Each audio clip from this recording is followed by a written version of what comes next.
अमावस्या की रात 2 बजे भगवान सच में आ गए। बहुत पुराने समय की बात है। एक छोटे से गांव में एक गरीब किसान लोकेश रहता था। वह बहुत सीधा साधा और परम भगवान भक्त था।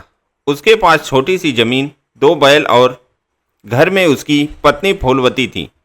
लोकेश को कोई संतान नहीं थी। इसी बात से वह हमेशा चिंतित रहता था। गांव की महिलाएं भी उसकी पत्नी को तरह तरह के ताने देकर उसका घर से बाहर निकलना मुश्किल कर देती। लोकेश जब भी अपने खेतों पर हल बैल लेकर जाता तो गांव के ही मंदिर में भगवान के दर्शन करना नहीं भूलता। एक बार उस भोले किसान लोकेश के मन में एक विचार आया। उसने अपने विचार से अपनी पत्नी फूलवती को भी अवगत कराया और दोनों की सहमति होने पर वह अगले दिन मंदिर के पुजारी जी के पास जा पहुंचे। उसने पुजारी जी से कहा, पुजारी जी, आप तो भगवान के सबसे निकट हैं। हमेशा से आप उनकी पूजा करते आए हैं। आपको तो भगवान के दर्शन होते ही रहते होंगे। आप मेरी प्रार्थना उन तक पहुंचा दीजिए ना। उस मंदिर का पुजारी बहुत लालची था। उसने सोचा, पता नहीं इसकी क्या प्रार्थना है। धन देने के लिए तो इसके पास फूटी कौड़ी भी नहीं थे, लेकिन फिर भी सुन लो, क्या पता मेरा ही कुछ फायदा हो जाए। इस मूर्ख के द्वारा मन ही मन में ऐसा विचार करते हुए पुजारी जी ने कहा, हाँ लोकेश, बोलो, तुम्हारी क्या समस्या है। किसान लोकेश बोला, पुजारी जी, मेरी पत्नी को कोई संतान नहीं है, तो अगर उसके कोई संतान हो जाए, इस बारे में आप भगवान से बात करके देखो। पुजारी जी की नज़र उसकी जमीन पर पहले से ही थी। वह जानता था कि उसके मरने के बाद वह उस जमीन को हड़प लेगा। उसने कहा, लोकेश, ऐसा करो, कल तुम और तुम्हारी पत्नी फूलवती प्रातःकाल मंदिर में आ जाना। मैं रात को भगवान से तुम्हारी समस्या का समाधान पूछने का प्रयास करूंगा।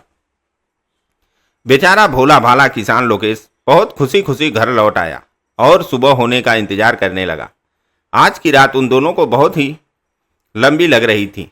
लोकेश की पत्नी फूलवती बोली, ए जी, क्या सचमुच भगवान से पुजारी जी हमारी बात पूछेंगे? तो लोकेश कहता है, अरे फूलवती, भगवान के सबसे बड़े भक्त हैं हमारे पुजारी जी। उनकी तो भगवान जी से हमेशा ही बात होती रहती होगी। उसकी पत्नी भी उसका विश्वास कर लेती। समय बीता, सुबह हो गई। जल्दी जल्दी सारे कामों से निवृत्त होकर वे दोनों मंदिर जा पहुंचे। पुजारी जी वहां की पूजा में व्यस्त थे। थोड़ी देर बाद जब पुजारी जी पूजा संपन्न कर चुके थे तो उन्होंने देखा कि किसान लोकेश और उसकी पत्नी फूलवती खड़े हैं। तो पुजारी जी बोले, अरे लोकेश, बैठो और अपनी पत्नी फूलवती का घूंघट ऊंचा कराओ। भगवान से क्या पर्दा, भगवान तो सब देखते और जानते हैं। पुजारी जी की आज्ञा पाकर किसान ने अपनी पत्नी का घूंघट हटवा दिया। पुजारी जी उनके सामने बैठ गए। जैसे ही पुजारी जी की नज़र किसान लोकेश की पत्नी फूलवती पे पड़ी मिली, पुजारी जी के मन में लड्डू फूटने लगा।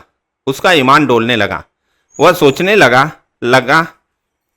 भगवान मुझ पर कुछ ज़्यादा ही मेहरबान है। अब मैं इसे ऐसी तरकीब बताऊंगा कि इसकी पत्नी और जमीन मेरी होगी। कहते हैं कि भगवान तो सर्वव्यापी हैं। सो वह पुजारी के पवित्र स्थान पर बैठकर नापाक इरादों को सुन रहा था। भगवान ने सोचा, पहले तू नीचे गिर, मैं भी देखता हूं कि तू कितना नीचे गिरेगा। कर्मों का हिसाब तो मैं बाद में करूंगा। पुजारी ने किसान से कहा, लोकेश, रात को जब मैंने भगवान को प्रसन्न किया तो वह मेरे समक्ष आकर बोले, वत्स किसान, लोकेश से कहना पहले वह अपनी परीक्षा देकर मुझे प्रसन्न करे, तब मैं उसकी प्रार्थना सुनूंगा। बेचारा भोला भाला किसान उसके नापाक इरादों को भाप न सका। वह उत्सुकतावश बोला, बोलिए पुजारी जी, जल्दी कहिए, मुझे भगवान के लिए कौन सी परीक्षा देनी होगी।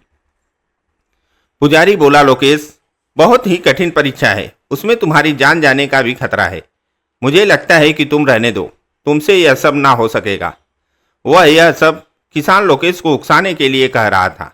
जब किसान ने उससे जिद की तो पुजारी बोला, लोकेश सुनो, यह मेरा नहीं, भगवान का आदेश है कि तुम अपने हल को साफ सुथरा करके आने वाली अमावस्या को अर्धरात्रि के बाद प्रथम पहर यानी 2 से 3 बजे शुभ बेला में अपने साथ कुछ पुष्प, रोली, चावल लेकर गांव से बाहर वाले भाग में पीपल के पेड़ के पास पहुंच जाना।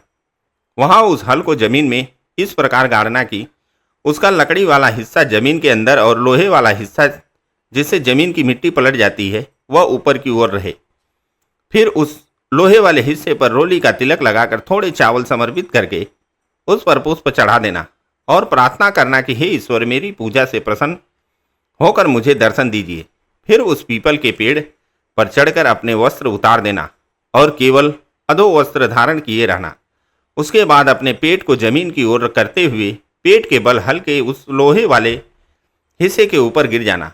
अगर भगवान प्रसन्न हो गए तो तुम्हारे सारे कष्टों का निवारण कर देंगे। यह बात जब किसान की पत्नी फूलवती ने सुनी, वह जोर से चिल्लाई, नहीं स्वामी, तुम आगे कुछ कह पाती की? पुजारी ने उसका हाथ अपने दोनों हाथों से थाम लिया। उसको सिर पर हाथ फेरते हुए बोला, अरे तू कैसी भारतीय नारी है जो पति को भगवान के दर्शन से रोकना चाहती है? तू नहीं जानती तू कितना बड़ा पाप कर रही है। पत्नी का तो धर्म है कि पति के नेक कार्य में भागीदार बने। तभी किसान की पत्नी फूलवती बोली, लेकिन अगर इन्हें कुछ हो गया तो पुजारी जी? पुजारी ने तभी बोला, अरे इसे कुछ नहीं होगा, इसे तो भगवान के दर्शन होंगे, और अगर कुछ ऐसा वैसा हुआ तो हम लोग हैं ना तेरी मदद के लिए। पुजारी किसान के सामने उसकी पत्नी का हाथ अपने हाथों में थाम उससे यह बातें करता रहा, और बेचारा किसान भगवान दर्शन की आस में अनजान बना बैठा देखता रहा। कहते हैं स्त्रियां अपनी आबरू पर आने वाले संकट को बहुत जल्दी भांप लेती है। वह भी पुजारी के नापाक इरादों को भांप चुकी थी। तभी किसान लोकेश की पत्नी फूलवती ने जोर से अपना हाथ उसके हाथों से खींचकर साड़ी में छुपाने का प्रयास किया। अब किसान और उसकी पत्नी फूलवती मंदिर से उठकर वापस घर लौट आए। किसान को अब आने वाली अमावस्या का इंतजार था। उसकी पत्नी उसे इस कार्य को करने के लिए न कहती, लेकिन वह उसकी बात अनसुनी कर देता। आखिर आज अमावस्या की काली रात भी आ गई, जिसका उसे इंतजार था। यमदूतों ने बाग में डेरा डाल दिया। वह किसान लोकेश की आत्मा को ले जाने के लिए तैयार बैठे थे। किसान आज की रात भगवान दर्शन की आस में सो न सका, और उसकी पत्नी फूलवती पति वियोग के सोच में घुली जा रही थी। आखिर वह घड़ी आ पहुंची जिस घड़ी की प्रतीक्षा किसान लोकेश को पिछले कई दिनों से थी। स्नान आदि से निवृत्त होकर अपने पूजा की सभी सामग्री तैयार करके हल को साफ सुथरा करके वह अपनी पत्नी फूलवती के पास गया और बोला, सुन, अब मैं जा रहा हूँ, मुझे द्वारे तक छोड़ने नहीं चलेगी? इतना सुनते ही उसकी पत्नी फूलवती की आंखों से आंसू बहने लगे। वह जोर जोर से रोने लगी। उसे लगा कि शायद आज मैं इन्हें जैसे अपनी जिंदगी से ही विदा कर रही हूँ। वह उसके पैरों से लिपटकर रोते रोते कहने लगी, स्वामी, जरा सोचो, मुझे अभागन बाज औरत के साथ इस गांव में कैसा व्यवहार होता है, और यदि मैं विधवा हो गई तो मेरा क्या होगा? मैं तो जीते जी मर जाऊंगी। यह दुनिया मुझे जीने नहीं देगी। अभी तो आप हैं जो मेरी रक्षा करते हैं, फिर तो यह गिद्ध मुझे अबला को नोच नोच कर खा जाएंगे। स्वामी, मेरी बात समझो, इस प्रण को त्याग दो। मुझे संतान नहीं चाहिए। मेरे लिए तो मेरा सुहाग ही काफ़ी है। कुछ तो सोचो, कुछ तो बोलो। किसान लोकेश शांत भाव से बुद्ध बना सब सुनता रहा। उसने आज तक अपनी पत्नी फूलवती की ऐसी हालत कभी नहीं देखी थी। वह सोचने लगा, कितनी स्वार्थी है यह औरत, और मैं ही बेकार में इसके तानों की फिक्र किए जा पड़ा हूँ। फिर एक पर रुक कर उसने सोचा, नहीं लोकेश, सोचा, यह पत्नी तुझसे कितना प्रेम करती है। अपने सुहाग के आगे उसे कुछ और मंजूर नहीं, लेकिन मेरा भी तो अपनी पत्नी के लिए कुछ कर्तव्य है कि सारे कर्तव्य उसी को निभाने हैं। उसने उसे उठाकर अपने गले से लगाते हुए कहा, अरे फूलवती, जो तुझ पर बीतती है वह मुझसे भी देखा नहीं जाता। तू ही बता, मैं तो खेत खलिहान जाकर अपना मन लगा लेता हूँ, और तू कब तक दुनिया के तानों से घुटकर मरेगी? सच में यह समाज बहुत खुदगर्ज और निर्दयी है। हम जैसे गरीबों का तो यहाँ खैर तू छोड़, परेशान ना हो। अगर मुझे भगवान मिल गए तो मैं उनसे तेरी सारी समस्या कह दूंगा। अभी तू मुझे जाने दे, अपने आंसू पोंछ ले।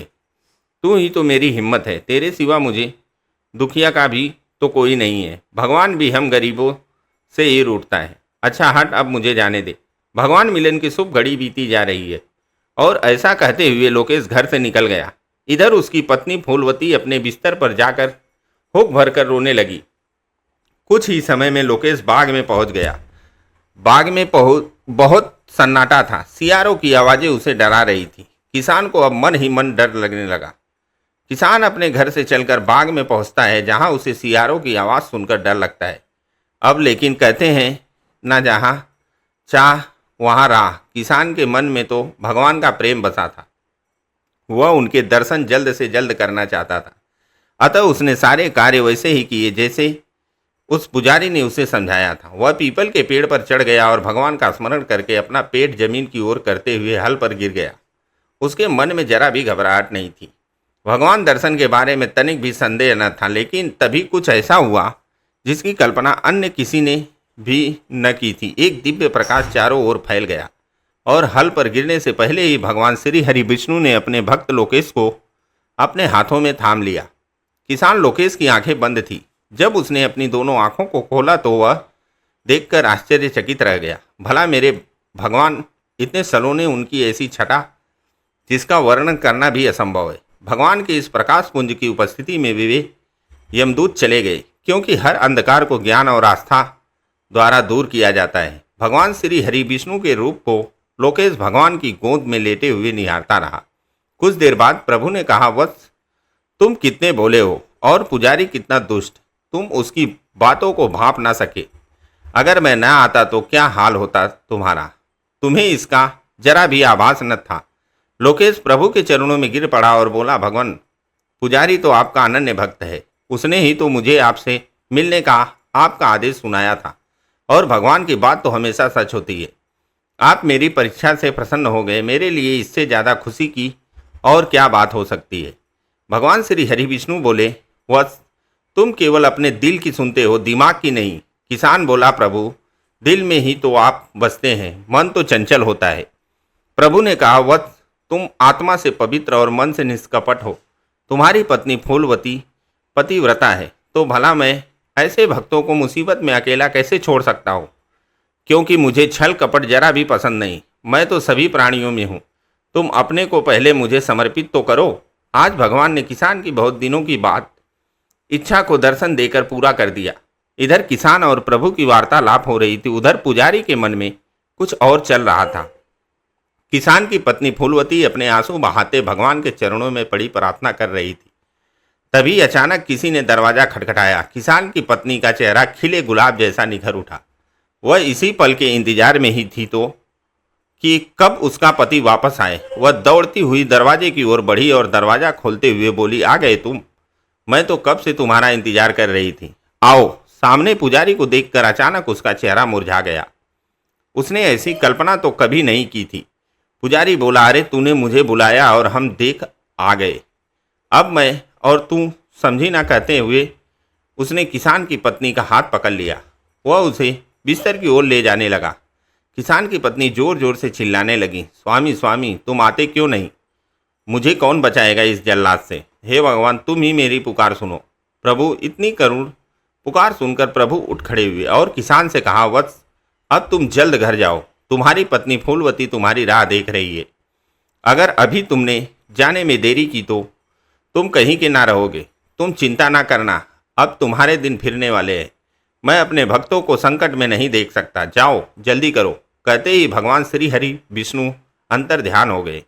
लोकेश ने प्रभु के चरणों की धूल को मस्तक से लगाया और तेज कदमों से घर की ओर चल पड़ा। घर पर पहुंचकर उसने देखा दरवाजा खुला हुआ है। पुजारी उसकी पत्नी फूलवती के बाल पकड़कर उसे घसीट रहा था। उसकी पत्नी प्रभु बचाओ बचाओ चिल्ला रही थी। वह जल्द उसकी तरफ दौड़ा। जब पुजारी ने किसान लोकेश को वहां देखा तो वह तेज कदमों से खुले दरवाजे से भाग निकला। किसान की पत्नी दौड़कर लोकेश के सीने से लगकर रोने लगी। वह भी उसको गले से लगाए बुद्ध बना खड़ा रहा। दोनों थोड़ी देर तक स्तब्ध रहे, फिर एक दूसरे की ओर निहारने लगे। दोनों की आंखों में अजीब सी चमक साफ दिख रही थी। उनकी जुबान खामोश थी, आंखें ही सब कुछ बयां कर किए जा रही थी। किसान की पत्नी जहां अपने पति के सलामत आने से खुश थी, तो किसान लोकेश भगवान दर्शन से वे पुजारी को भूल जाना चाहते थे। कुछ ही दिनों में लोकेश के घर पर भगवान श्री हरि विष्णु का आशीर्वाद फलित हुआ। उनको बेटा की प्राप्ति हुई और फिर धीरे धीरे उनका घर धन धान्य से भरता चला गया। दोस्तों, कहते हैं ना, सच्चे मन और निष्कपट भक्ति से किया गया विश्वास कभी व्यर्थ नहीं जाता। भगवान स्वयं अपने भक्त की रक्षा करने आते हैं। धोखा और लालच कुछ समय के लिए जीत सकते हैं, लेकिन अंत में सच्चाई और आस्था ही विजय पाती है। जिसके दिल में भगवान बसते हैं उसे कोई छल कपट नुकसान नहीं पहुंचा सकता। कठिन समय में भी जो विश्वास नहीं छोड़ता वही चमत्कार देखता है। अगर आपको हमारी यह वीडियो पसंद आई हो तो लाइक करें, हमारे चैनल कहानियों का खजाना को सब्सक्राइब करें और हमें कमेंट में बताना ना भूलें कि कहानी आपको कैसा लगा। धन्यवाद।